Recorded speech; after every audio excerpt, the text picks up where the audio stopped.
நீங்க உங்களுடைய லைஃப்ப மத்தவங்களுடைய லைஃப்போட கம்பேர் பண்ணி பார்க்குறவங்களா இருந்தா, இந்த வீடியோவ மிஸ் பண்ணாம பாருங்க. நான் ஹை ஸ்கூல் படிச்சுட்டு இருக்கும்போது, என் கூட வந்து ஒரு பெண் அன்ஷிகா அப்படின்னு வந்து படிச்சாங்க. She is very brilliant and எப்பவுமே வந்து கிளாஸ்ல ஃபர்ஸ்ட் வருவாங்க. நெறைய அவார்ட்ஸ் வாங்கியிருக்காங்க. அதனால டீச்சர்ஸ் எல்லாருக்குமே வந்து இந்த பெண் அப்படின்னா கொஞ்சம் ஸ்பெஷல் அட்டென்ஷன் வந்து குடுப்பாங்க.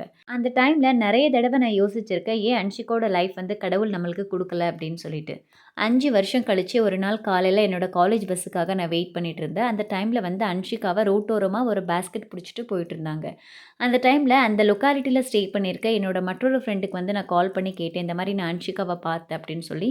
அப்ப அவங்க சொன்னாங்க, "அன்ஷிகா வந்து 12லேயே அவங்களுடைய ஸ்டடீஸ வந்து டிஸ்கன்டின்யூ பண்ணிட்டு, ஃபேமிலி சிச்சுவேஷனுக்காக ஒரு காட்டன் ஃபேக்டரியில வந்து வேலைக்கு போயிட்டுருக்காங்க" அப்படின்னு சொல்லி. அப்பதான் நான் ரியலைஸ் பண்ணேன், கடவுள் நம்மளுக்கு குடுத்த வாழ்க்கை வந்து ரொம்ப அழகா இருக்கு. எப்பவுமே வந்து நம்மளுடைய வாழ்க்கைய வந்து மத்தவங்களோட வாழ்க்கையோட கம்பேர் பண்ணக்கூடாது அப்படின்னு சொல்லி.